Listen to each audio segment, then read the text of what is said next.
Hello दोस्तों, अभी हम लोग इसके पहले वाले वीडियो में 10.3 के कुछ बेसिक कॉन्सेप्ट है जिसे क्लियर किया था। उसके बाद सवाल भी लगाए थे, पहला क्वेश्चन नंबर 1 और क्वेश्चन नंबर 2। आइए हम क्वेश्चन नंबर 3 लगाते हैं। 10.3 प्रश्नावली 10.3। ये प्रश्नावली 10.3 का जो क्वेश्चन नंबर है वो क्वेश्चन नंबर 3। क्वेश्चन नंबर 3 आपसे कह रहा, क्वेश्चन नंबर 3 कह रहा सदिश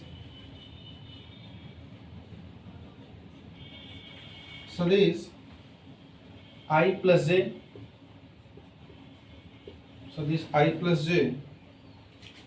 पर सदिश सदिश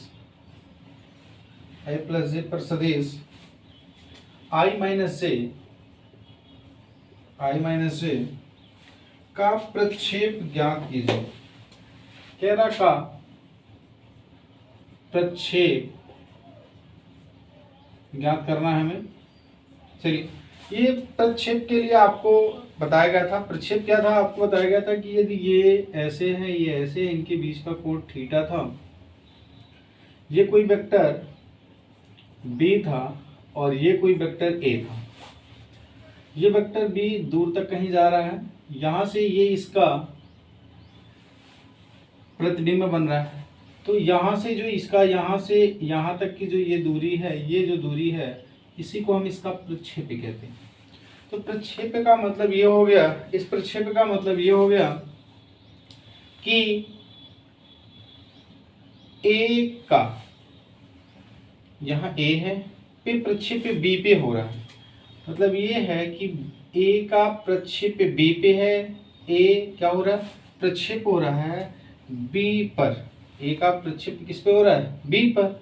इसलिए हम इसके लिए एक फार्मूला लिख के रखे थे, और जो हमारा फार्मूला था वो फार्मूला ये था कि ये लिख लिया जाए या प्रक्षेप लिख दें। प्रक्षेप, ये ए था और ये बी था, तो बी पर ए का प्रक्षेप, बी पर ए का प्रक्षेप, ये उसका मतलब हुआ बी पर प्रक्षेप है। इसके लिए हमने लिखा ना ए डॉट वेक्टर बी बटे परिमाण वेक्टर बी लिखा था, या इसी को हम लोगों ने लिखा था वेक्टर ए डॉट बी के। इसका मतलब ये है कि ए का बी पर प्रक्षेप, ए का बी पर प्रक्षेप, तो ए का बी पर प्रक्षेप, तो ए का बी पे प्रक्षेप का मतलब ये है कि ये ए का मतलब ए का बी पर प्रक्षेप। तो ए बराबर हमारे पास जो आएगा वो ए बराबर आएगा आई माइनस जे के, क्योंकि ए का बी पर प्रक्षेप, ए का बी पर, तो जब बी पर है तो ए का मान आई माइनस जे हो गया। यहां से आपको बात समझ में आ रही है। इसका मतलब यह है कि ए का बी पर प्रक्षेप, ए का बी पर प्रक्षेप हो रहा है, तो फिर ए का आई माइनस जे, और यहां बी बराबर हम लिख देंगे, बी बराबर हमारे पास आ जाएगा आई प्लस जे। ए बराबर आई माइनस जे और बी बराबर आई प्लस जे। हम जानते हैं कि प्रक्षेप होगा, प्रक्षेप बराबर होता है vector A dot vector B.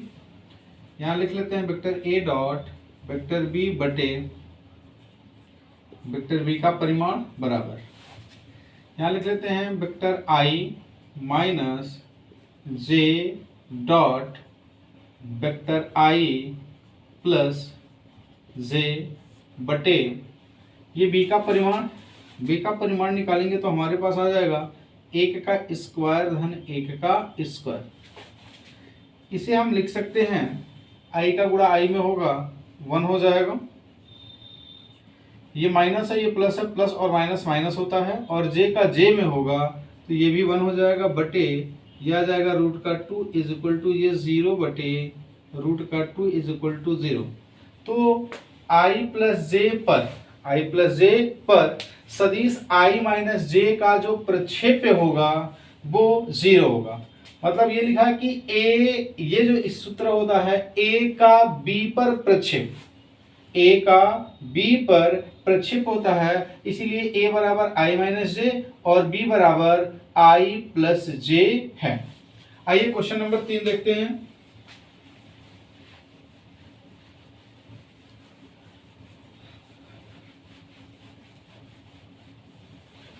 प्रश्न नंबर 3 आपसे कह रहा, प्रश्न नंबर 3 कह रहा आपसे, क्वेश्चन नंबर 3 आपसे कह रहा क्या, सॉरी क्वेश्चन नंबर 3 नहीं, क्वेश्चन नंबर 4 हल करते हैं। 4 क्वेश्चन नंबर 4 आपसे कह रहा आई प्लस 3जे प्लस 7 के, आई प्लस 3जे प्लस 7 के, आई प्लस 3जे प्लस 7 के का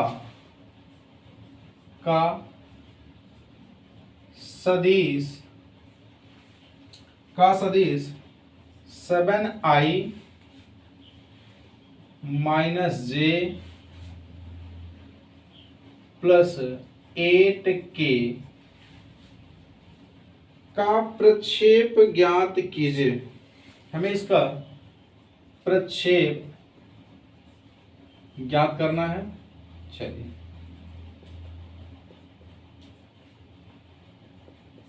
हमें इसका प्रक्षेप ज्ञात करना है। इसका प्रक्षेप ज्ञात करने के लिए हम क्या करेंगे, प्रक्षेप ज्ञात करना है। आपसे कह रहा आई प्लस 3जे प्लस 7k का, जैसे अभी हम यहाँ फिर से बना लेते हैं, जे मान लेते हैं हमारे ये ए है और ये हमारा बी है। अब किसको इसमें किसको ए बनाना है, किसको बी बनाना है।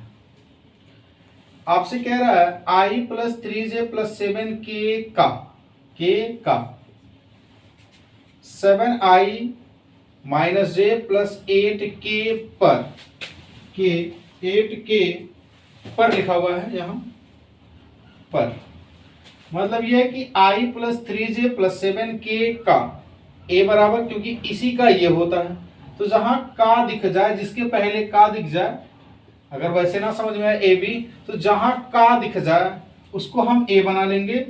ये हो गया a बराबर आ गया i plus 3j plus 7k, क्योंकि a का b पर प्रक्षेप होता है। ये क्या होता है, a का b पर प्रक्षेप। बहुत सारे बच्चे ये बात नहीं समझ पाते हैं कि इसका इस पे निकालना है, इसका इस पे निकालना है कि इसका इस पे निकालना है। परीक्षा में तो ये क्वेश्चन आप सही करके आते हैं, आपको लगता है कि आप सही करके आते हैं, लेकिन उसके कहने का मतलब कुछ और होता है, आप करके कुछ और आते हैं। तो आप ये बातें कंफर्म करिए, जब का लिखा होगा तो वो हमेशा ए होगा अगर इस तरह का है, और ये हमेशा बी होगा। तो ए बराबर आई प्लस 3जे प्लस 7k और बी बराबर 7i माइनस जे प्लस 8k हो गया। प्रक्षेप के लिए सूत्र होता है, प्रक्षेप के लिए सूत्र होता है vector a dot vector b बटे रूट वेक्टर, परिणामी वेक्टर ये होता है। मान रख लेते हैं। जब हम इनका मान रखेंगे तो क्या होगा,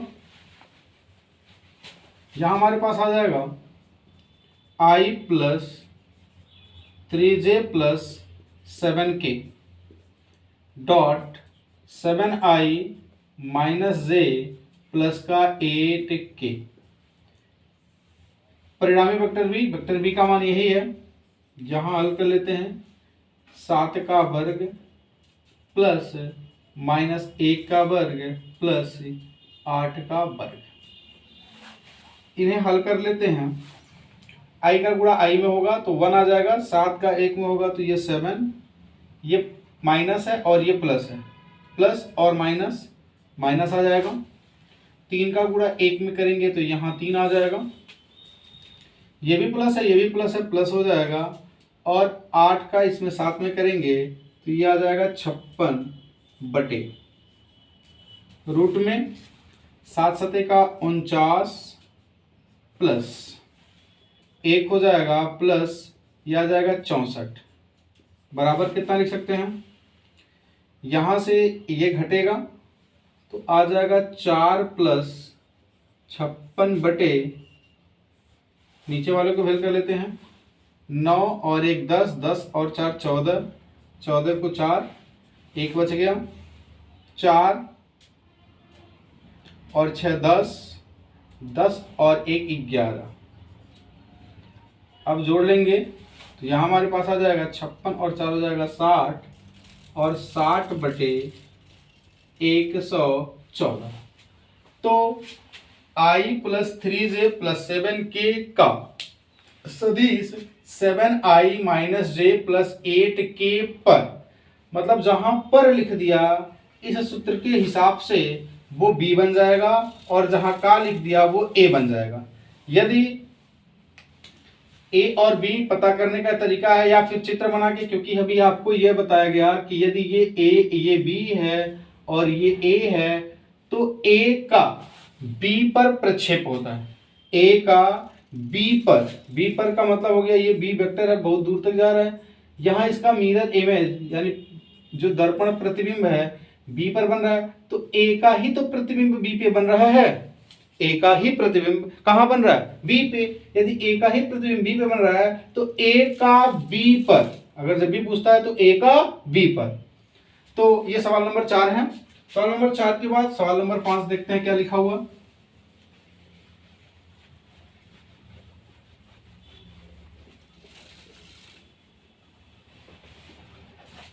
सवाल नंबर 5 कह रहा है, क्वेश्चन नंबर 5, सवाल नंबर 5 आपसे कह रहा है 1/7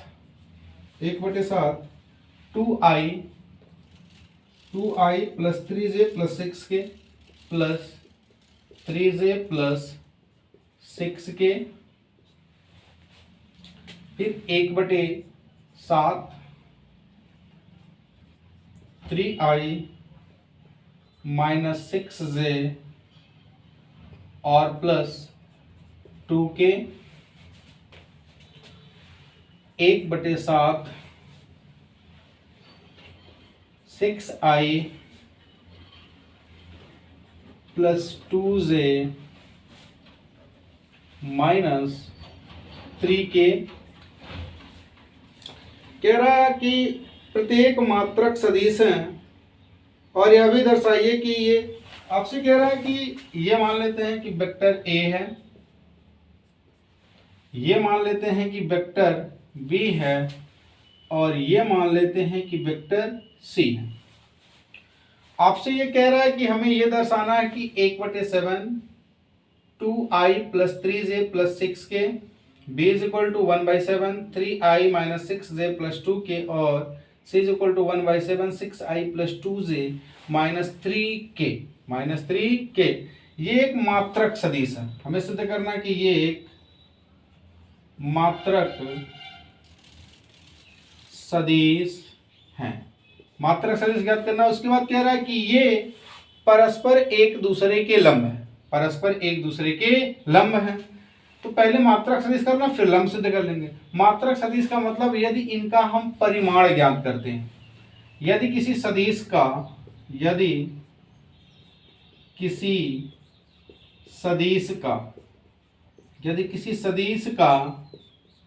परिमाण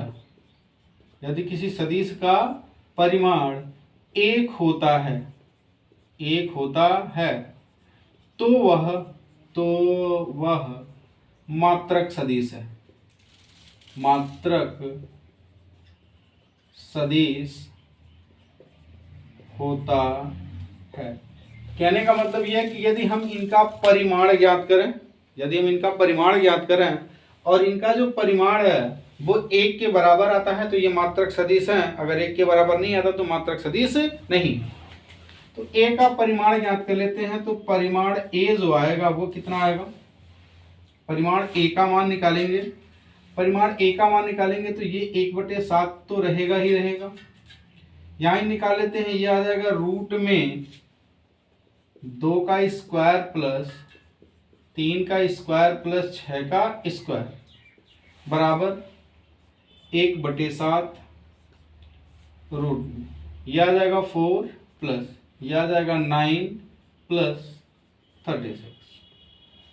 ये कितना हो जाएगा 36, 36 और 4 40, 40 और 9 49। इसे लिख सकते हैं 1/7, यह आ जाएगा 49, और 49 का वर्गमूल होता है 7/7। ये काट देंगे तो इसका जो मान आ गया वो कितना आ गया 1 आ गया। मतलब इसका परिमाण किसके बराबर आ गया 1 के बराबर आ गया। b निकालते हैं, परिमाण वेक्टर b जब निकालेंगे तो 1/7 तो है। फिर क्या करेंगे, यहाँ पे हमारे पास 3 का स्क्वायर प्लस -6 का स्क्वायर प्लस 2 का स्क्वायर, तो 1/7 लिखेंगे रूट ओवर। यह आ जाएगा 3 त्रिक का 9 प्लस ये माइनस माइनस प्लस 6 6 का 36 और प्लस आ जाएगा और ये आ जाएगा 4, तो 1/7 ये भी आ जाएगा 49 बराबर ये 7/7। ये कैंसिल हो गया और ये बना गया। ठीक है, सी वाला निकाल लेते हैं। परिणाम जब सी निकालेंगे तो कितना होगा, ये 1/7 है, 1/7 रूट ओवर ये 6 का स्क्वायर प्लस 2 का स्क्वायर प्लस -3 का स्क्वायर। यहाँ लिख लेंगे 1/7 वर्ग करेंगे 6 छक्का ये 36 प्लस 2, ये 2 का वर्ग होगा तो 2 का वर्ग कितना हो जाएगा 4 प्लस 3 त्रिका 9। इसको भी जोड़ेंगे तो ये आएगा 49, 49/7, ये आ जाएगा 7/7। ये भी कट गया, ये आ गया 1। अर्थात वेक्टर ए बराबर वेक्टर बी और वेक्टर सी, इन तीनों के परिमाण 1 के बराबर हैं। इन तीनों के परिमाण 1 के बराबर हैं। अगर इन तीनों के परिमाण 1 के बराबर हैं, यहाँ लिखा गया है यदि किसी सदिश का परिमाण 1 होता है तो वह मात्रक सदिश है। अतः ए बी और सी मात्रक सदिश हैं। ए बी और सी मात्रक सदिश हैं। ए बी सी मात्रक सदिश हैं। अब इसमें फिर कह रहा था आपसे कि आप ये सिद्ध करिए कि ये परस्पर लंब है। ये परस्पर लंब है। तो परस्पर लंब के लिए क्या करते हैं, परस्पर लंब के लिए इसके पीछे वाले वीडियो में आपको बताया गया है कि परस्पर लंब होते हैं तो क्या होता है। परस्पर लंब के लिए हमारे पास सूत्र होता है, अगर कोई भी दो सदिश परस्पर लंब होते हैं तो हम जानते हैं परस्पर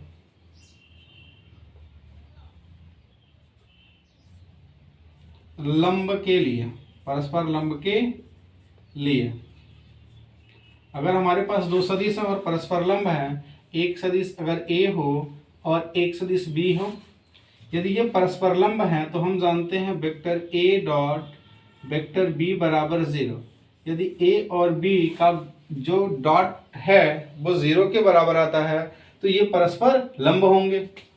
तो ए और बी डॉट निकालते हैं, तो vector A dot vector B बराबर यह आ जाएगा 1/7 2i plus 3j plus 6k dot 1/7 3i plus 3i minus 6j plus 2k।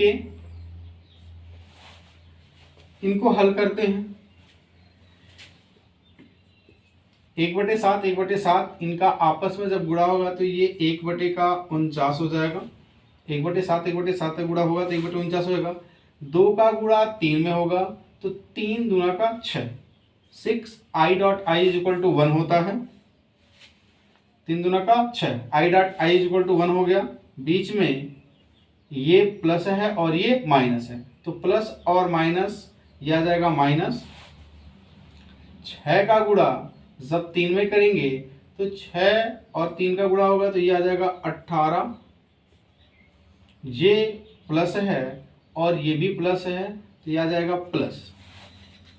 ये आ जाएगा 6 और 6 दूना का 12, ये आ जाएगा 12। इसे और हल कर लेते हैं। यह आ जाएगा 1/49, 12 और 12 6 18, यह आ जाएगा 18 माइनस का 18, 18 में से 18 गया 0, 0/49 इक्वल आ जाएगा 0। A dot B vector A dot vector B is equal to आ गया 0, अर्थात ए बी एक दूसरे के लंबवत हैं, ए और बी एक दूसरे के लंबवत हैं। अब बी और सी के लिए देख लेते हैं।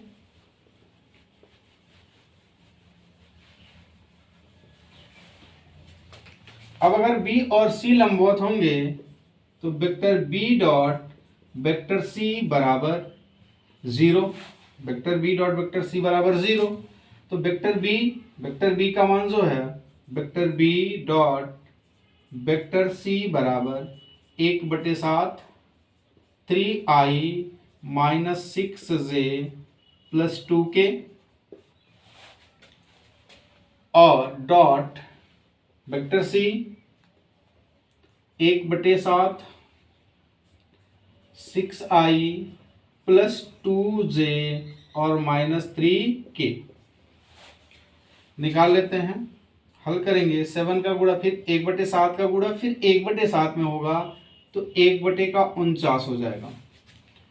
3i और 6i, आई कैप का गुणा होगा तो 1 होगा और 6 का गुणा 3 में होगा तो ये आ जाएगा 18।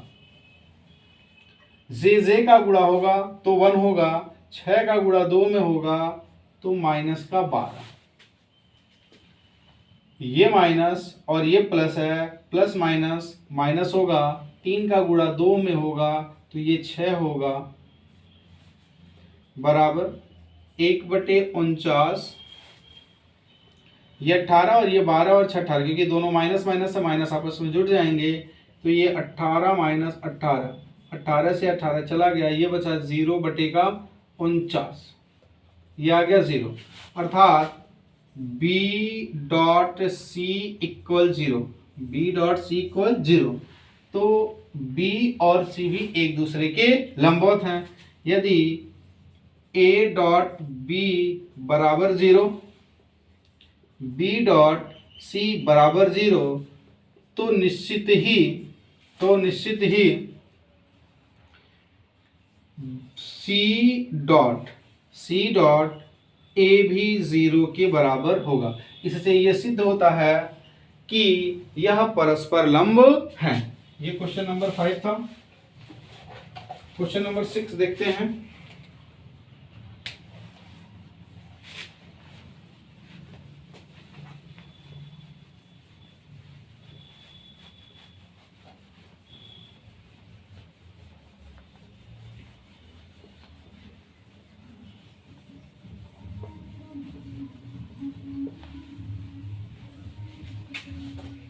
क्वेश्चन नंबर 6 लिखा हुआ है। चलिए क्वेश्चन नंबर 6 देखते हैं। क्वेश्चन नंबर 6 लिखा हुआ है vector a plus vector b, vector a plus vector b dot vector a minus vector b is equal to 8 और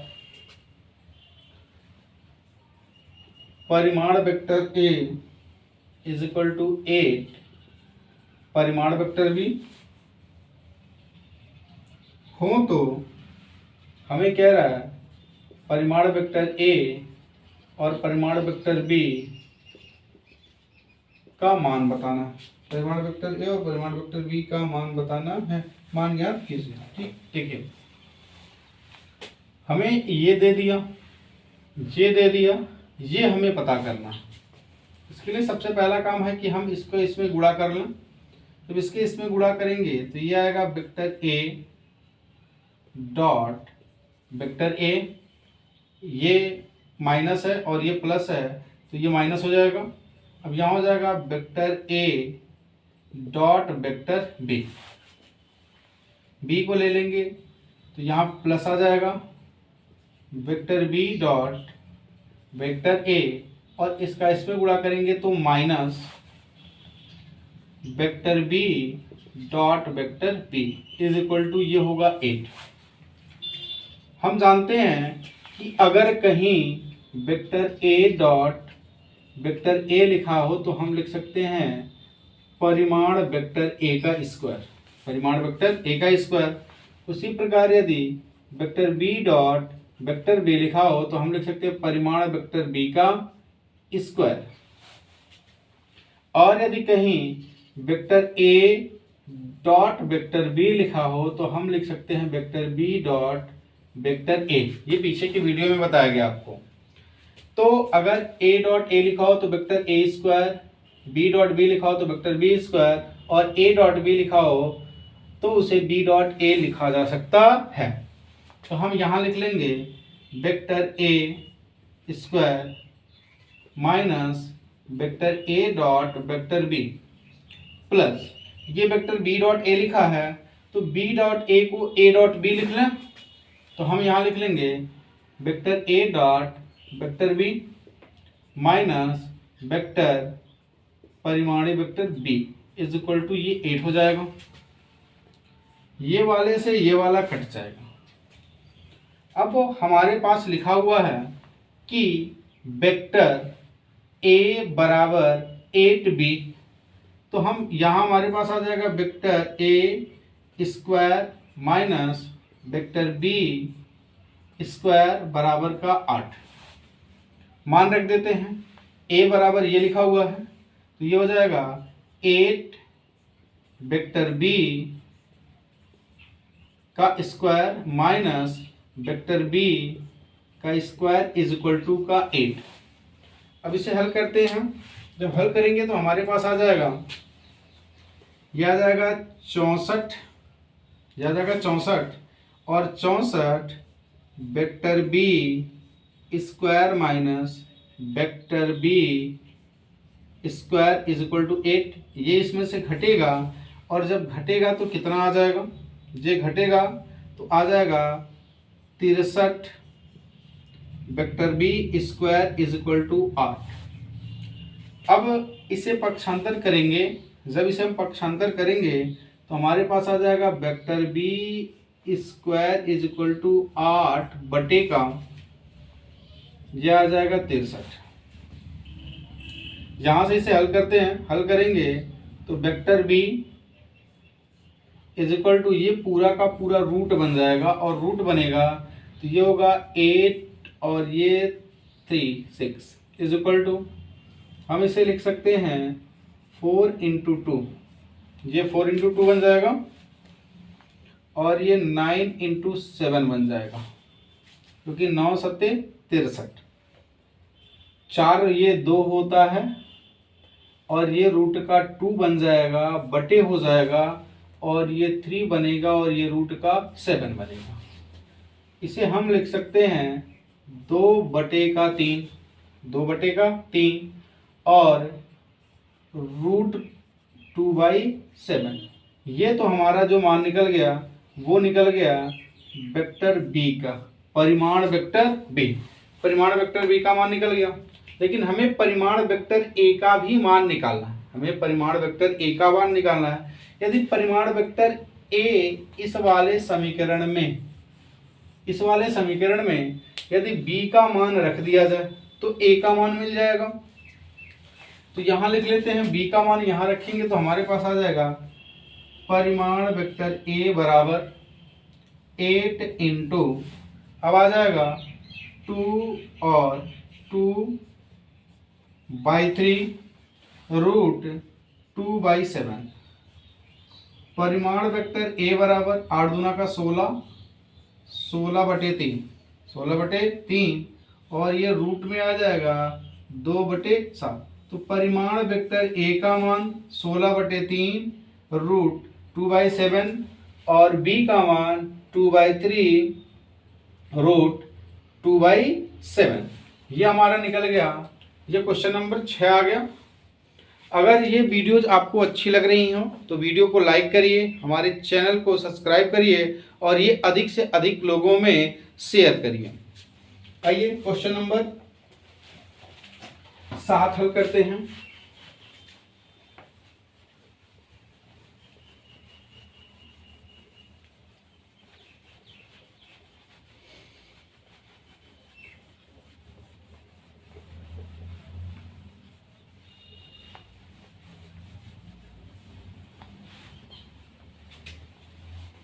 क्वेश्चन नंबर 7 लिखा हुआ है।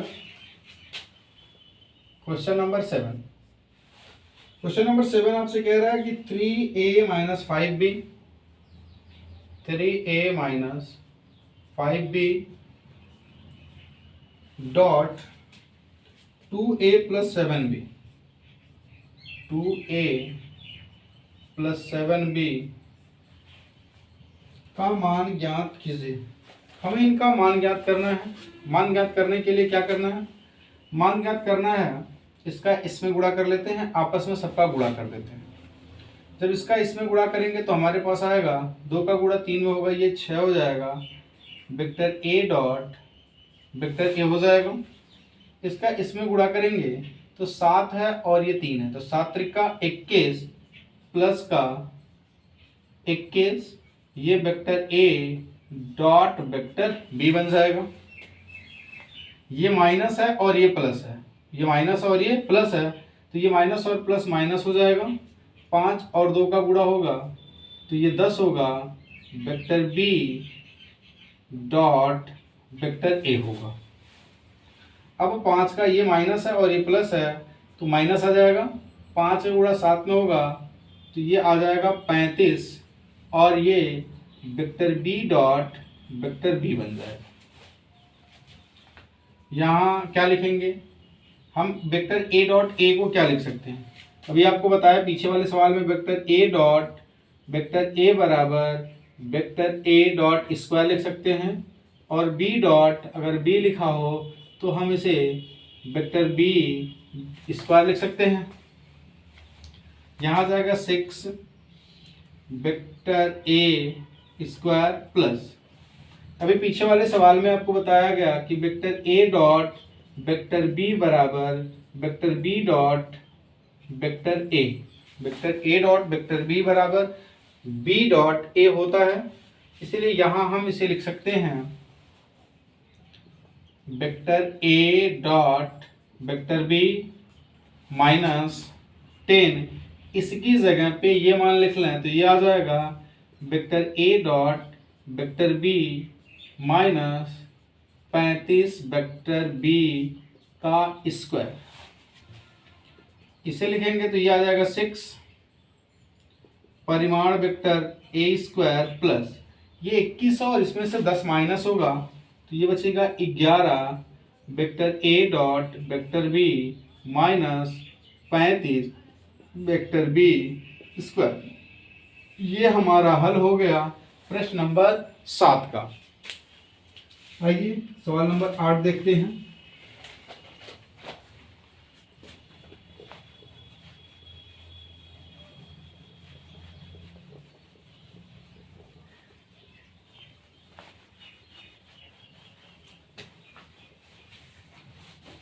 सवाल नंबर 8 देखते हैं। कह रहा है 2 सदिशों ए और बी का परिमाण ज्ञात कीजिए। एक सदिश हमारे पास ए है और एक सदिश हमारे पास बी है, इनका परिमाण ज्ञात करना है। ए का परिमाण बी का परिमाण हमें ज्ञात करना है। परिमाण ए बराबर क्वेश्चन मार्क और परिमाण बी बराबर क्वेश्चन मार्क ज्ञात कीजिए। यदि इनके परिमाण समान है, मतलब हमसे कह भी ये रहा है कि वेक्टर ए परिमाण वेक्टर ए और परिमाण वेक्टर बी आपस में बराबर है।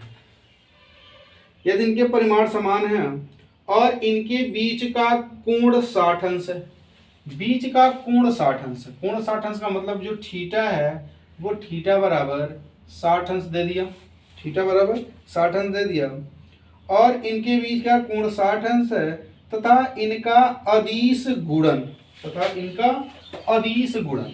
अदिश गुणन का मतलब ये हो गया कि vector A dot vector B बराबर, अदिश गुणन का मतलब vector A dot vector B, vector A dot vector B बराबर दे रखा है 1/2, 1/2।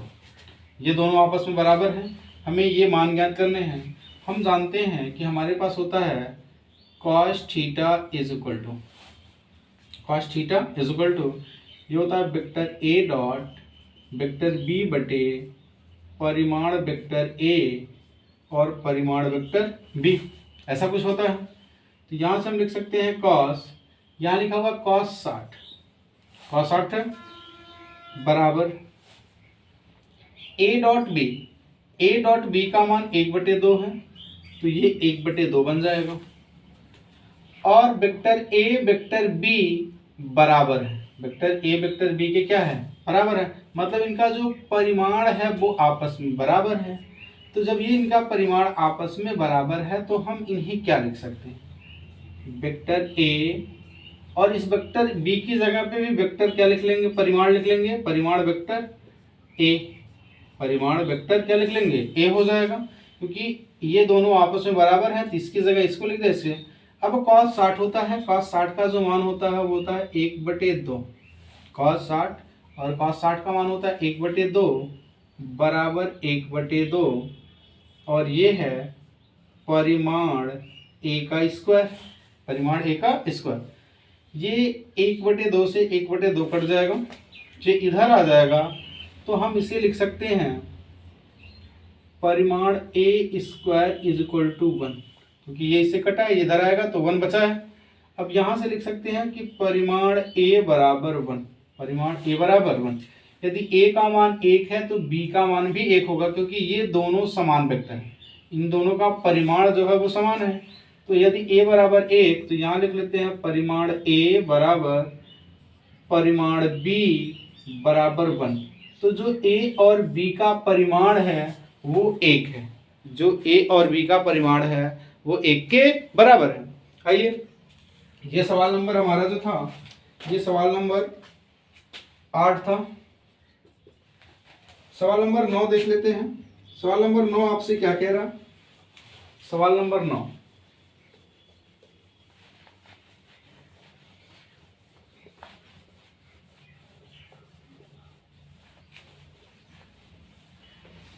सवाल नंबर 9 आपसे कह रहा है, सवाल नंबर 9 कह रहा है यदि एक मात्रक सदिश ए, एक मात्रक सदिश ए का मतलब 1 है, कह रहा है के लिए x minus A dot x plus A is equal to 12 दे रखा है। तो कह रहा है कि परिमाण a ज्ञात कीजिए। सवाल को थोड़ा सा फिर से पढ़ लेते हैं। कह रहा है यदि एक मात्रक सदिश a, एक मात्रक सदिश है a, एक मात्रक सदिश है a, एक मात्रक सदिश है। यदि a एक मात्रक सदिश है तो हम लिख सकते हैं कि परिमाण a बराबर 1, परिमाण a बराबर 1। अब इनका आपस में गुणा कर देते हैं। x का गुणा x में करेंगे तो x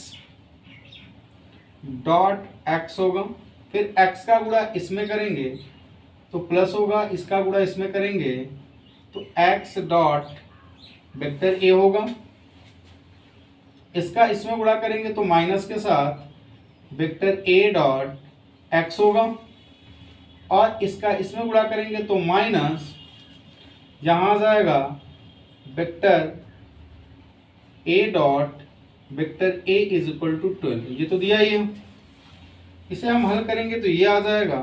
इसका आपस में भी पीछे बताया गया, इसको हम लिख सकते हैं x परिमाण x square plus vector a dot vector x। अब a को x और x को a कर दे तो minus vector x dot vector a minus, यहाँ हम लिख सकते हैं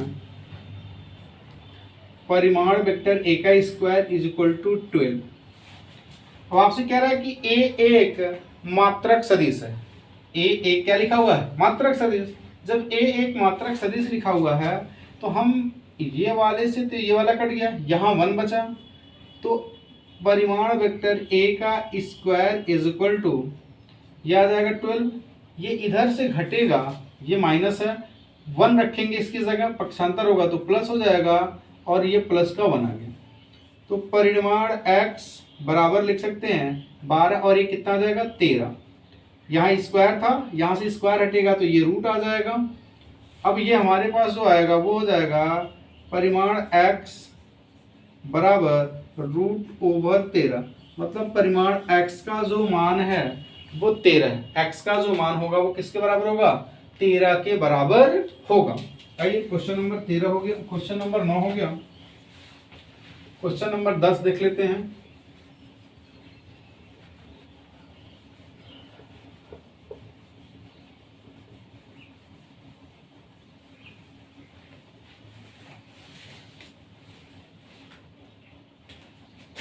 क्वेश्चन नंबर 10, क्वेश्चन नंबर 10 आपका कह रहा है यदि a बराबर लिखा हुआ है a बराबर 2i प्लस 2j प्लस 3 के, 2i प्लस 2j प्लस 3 के, b बराबर लिखा हुआ है माइनस i प्लस 2j और प्लस का k, और c बराबर लिखा हुआ है, c बराबर लिखा है 3i plus j, 3i plus j। इस प्रकार है कि कह रहा है ये a b c, मतलब वेक्टर a दे दिया, वेक्टर b दे दिया और वेक्टर c का मान आपको दे दिया। फिर कह रहा है ये इस प्रकार है कि a प्लस लैम्डा बी, कह रहे हैं कि a plus lambda B, a plus lambda B c पर लंब है। हमसे ये कह रहा है कि a प्लस लैम्डा बी और वेक्टर c पर लंब है, पर क्या है लंब है। अगर a plus lambda B c पर लंब है तो हमें लैम्डा का मान निकालना है, यानी lambda is equal to question mark, lambda की वैल्यू निकालनी है। अब अगर लैम्डा की वैल्यू निकालनी है तो हम क्या करेंगे, हम जानते हैं कि अगर ये लंब होते हैं तो a plus lambda B c पर लंब है, a plus lambda B c पर क्या है लंब है। अगर ये लंब है तो हम जानते हैं कि a plus lambda B dot c is equal to 0, a plus lambda B dot C is equal to 0 अगर होता है तो ये लंब है, और अगर नहीं होता है तो ये लंब नहीं है, क्योंकि इसमें कहते हैं कि ये लंब है। इक्वल सी बराबर 0, a plus lambda B dot C is equal to कितना होना चाहिए 0। अब अगर 0 रखते देखते हैं फिर लैम्डा का मान निकलेगा, तो यहां से हम लिख सकते हैं a plus lambda B dot C बराबर का 0। a का मान लिखा है 2i प्लस 2j प्लस 3 के, प्लस b का जो मान है, b का जो मान है वो कितना है, जो b का मान है वो लिखा है, b के मान के पहले लैम्डा है, यहाँ लैम्डा लिख लेते हैं। अब जो b का मान लिखा है वो लिखा है minus i plus 2j plus k, और हमें डॉट करना है, किसका डॉट करना है c का, तो 3i प्लस j का, ये किसके बराबर होना चाहिए 0। हल कर लेते हैं 2i प्लस 2j प्लस 3 के, अंदर जब गुणा करेंगे तो ये प्लस है और ये माइनस है, तो minus lambda i plus 2 lambda j plus lambda के होगा डॉट 3i प्लस का j होगा। जोड़ लेते हैं, ये वाला इस वाले के साथ जुटेगा, i और i बाहर निकलेगा, हमारे पास कितना बच जाएगा, हमारे पास जो मान आएगा वो कितना बचेगा। यहाँ लिख लेते हैं i बाहर आ जाएगा, ये हो जाएगा 2 माइनस का लैम्डा, 2 माइनस का लैम्डा।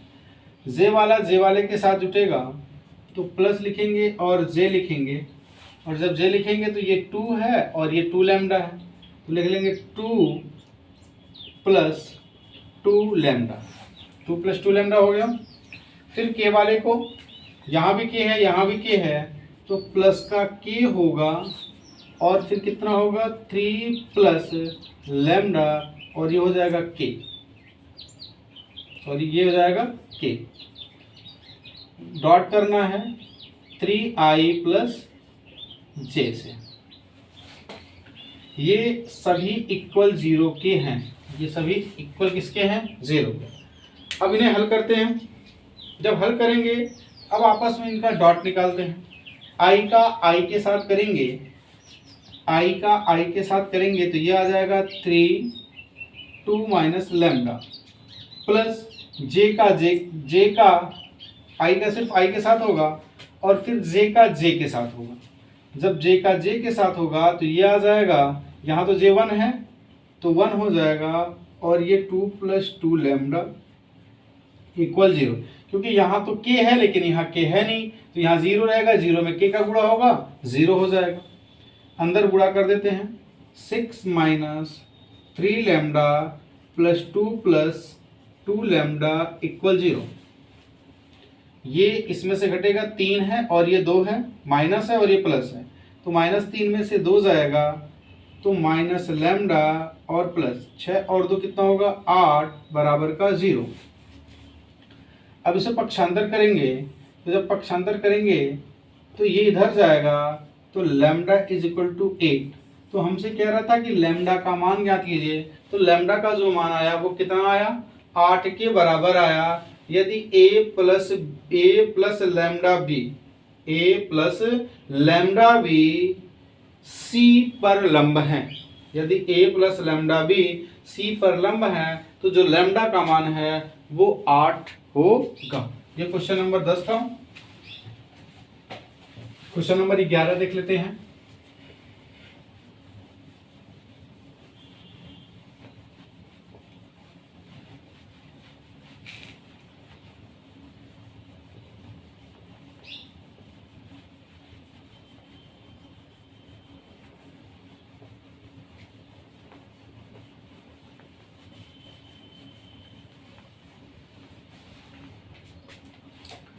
क्वेश्चन नंबर 11 कह रहा है आपसे, क्वेश्चन नंबर 11 कह रहा है यदि शून्योत्तर सदिश a और b के लिए, शून्योत्तर सदिश a और b के लिए लिखा हुआ है परिमाण vector a vector b plus परिमाण वेक्टर b और a, और फिर कह रहा है कि परिमाण vector a vector b minus परिमाण वेक्टर b और ये a कह रहा पर लंब हैं। दर्शाइए कि मतलब हमें ये सिद्ध करना है कि ये और ये दोनों एक दूसरे के लंब हैं।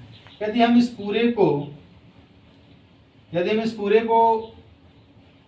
वेक्टर x मान लें और इस पूरे को वेक्टर y मान लें, यदि इस पूरे को वेक्टर x मान लिया और इस पूरे को वेक्टर y मान लिया, यदि हमें ये सिद्ध करना है कि ये क्या है लंब है।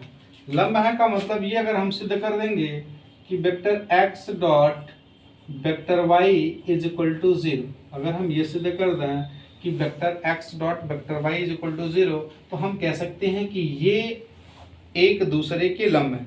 अगर ये सिद्ध कर दें तो ये कह सकते हैं कि ये एक दूसरे के लंब है। निकाल लेते हैं, इनका डॉट प्रोडक्ट निकाल लेते हैं। तो जब डॉट करेंगे तो हमारे पास आ जाएगा वेक्टर a और ये vector b plus vector b और ये आ जाएगा वेक्टर a। डॉट हम क्या करेंगे, डॉट होगा ये बड़े कोष्ठक में कर दे रहा है और ये बड़े कोष्ठक में, dot vector a vector b minus vector b और वेक्टर a, इनका जो गुणनफल होगा यानी डॉट प्रोडक्ट होगा वो 0 के बराबर होगा। अब इनका आपस में गुणा कर देते हैं। आपस में जब इनका गुणा करेंगे तो a का गुणा a में होगा तो ये आ जाएगा a² और b डॉट b होगा तो यहाँ लिखेंगे b डॉट बी कर लेंगे। फिर इसका गुणा इसमें करेंगे, ये माइनस है और ये प्लस है तो माइनस आ जाएगा, ये आ जाएगा ए बी डॉट, गुणा इसमें कर रहे हैं तो ये बी और ए डॉट आ जाएगा। फिर ये प्लस है और ये भी प्लस है तो प्लस और प्लस क्या होगा, प्लस हो जाएगा, प्लस और प्लस प्लस हो जाएगा। इसका इसमें गुणा करेंगे तो ये आ जाएगा वेक्टर बी वेक्टर ए और वेक्टर ए और ये बी। ये प्लस है और ये माइनस है तो हमारे पास आएगा माइनस, माइनस आएगा। और जब माइनस आएगा इसका इसमें गुणा करेंगे तो b का b में गुणा होगा तो ये परिमाण वेक्टर बी स्क्वायर बन जाएगा और ये आ जाएगा vector a dot vector a equal का 0। अभी पीछे वाले सवाल में बताया गया कि b डॉट b लिखाओ तो हम इसे लिख सकते हैं वेक्टर a स्क्वायर और इसे लिख सकते हैं वेक्टर b स्क्वायर। अब ये minus vector a vector b dot vector b vector a dot plus, अगर हम इधर इधर लिख दें इसे इधर लिख दें तो इनके मान में कोई परिवर्तन नहीं होगा क्योंकि हम जानते हैं कि a डॉट b बराबर b डॉट a। तो हम इसे इधर लिख देंगे इसे इधर लिख देंगे तो ये हमारा आ जाएगा vector a vector b dot vector b और वेक्टर a। यहाँ लिख लेंगे माइनस, ये आ जाएगा वेक्टर b स्क्वायर और ये आ जाएगा vector a square is equal to का 0। अब ये पूरे से ये पूरा कैंसिल हो जाएगा क्योंकि वो प्लस वाला है, ये और ये कैंसिल, इसको लिख सकते हैं vector a dot square dot vector b square minus b को a बना दें और a को b बना दें क्योंकि परिमाण है। यदि हम संख्या, ये परिमाण है, संख्याओं का आपस में गुणा करते हैं तो उनके मान में कोई परिवर्तन नहीं होता क्योंकि ये भी एक नंबर होगा, ये भी एक नंबर होगा और ये भी एक नंबर, ये भी एक नंबर, क्योंकि ये परिमाण है तो हम इसे लिख सकते हैं परिमाण वेक्टर a और परिमाण वेक्टर b बराबर 0। ये आपस में खत्म हो जाएंगे, ये दोनों बराबर खत्म हो जाएंगे अर्थात 0 इक्वल 0, अर्थात a dot b x dot y करने पर x डॉट वेक्टर y करने पे 0 आ गया, जहाँ vector x dot vector y करने पे 0 आ गया। इसलिए यह एक दूसरे पर लंब है, यह एक दूसरे पर लंब है। यह क्वेश्चन नंबर 11 था। आइए अगला क्वेश्चन देखते हैं।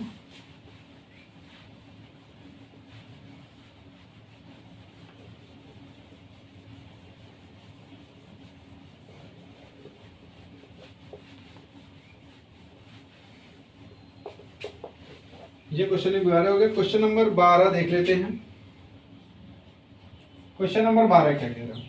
क्वेश्चन नंबर 12 कह रहा कि a डॉट a बराबर 0 और a डॉट b बराबर 0। ये कह रहा वेक्टर a डॉट a बराबर 0 और वेक्टर a डॉट b बराबर 0। तो कह रहा सदिश b के बारे में आप क्या निष्कर्ष निकाल सकते हैं, मतलब b के बारे में हम क्या कह सकते हैं। अगर वेक्टर a डॉट a बराबर 0 है, अगर हम मान लेते हैं कि वेक्टर a बराबर 0i plus 0j plus 0k हो, क्योंकि a डॉट a तभी 0 होगा। तो अगर a बराबर इतना हो गया, और जब a डॉट a बराबर 0 तभी होगा जब वेक्टर a बराबर 0i plus 0j plus 0k होगा, और वेक्टर b बराबर i plus j plus k मान लिया। यहाँ माना गया है, माना कि वेक्टर a बराबर 0i plus 0j plus 0k और वेक्टर b बराबर i plus j plus k। अब हम ये जानते हैं कि जब इससे हम करेंगे vector A dot vector A बराबर 0, और फिर जब हम निकालेंगे vector A dot vector B, तब भी इसकी वैल्यू 0 ही होगी। अर्थात इसलिए हम ये कह सकते हैं कि बी किसी भी प्रकार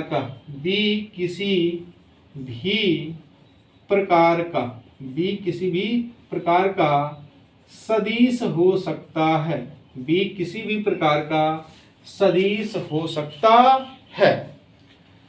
ए डॉट ए बराबर 0 हो, ए डॉट बी बराबर 0 हो, तो अगर माना कि ए बराबर 0i प्लस 0j प्लस 0 की, क्योंकि ए में ए का गुणा करेंगे 0 आना चाहिए, तो ए बराबर ये मान लिया और बी बराबर ये मान लिया, इनका आपस में गुणा करेंगे तो 0 इंटू 0 0, 0 इंटू 0 0 और 0 इंटू 0 0, तो ए डॉट बी बराबर भी 0 आएगा। तो बी किसी भी प्रकार का सदिश हो सकता है।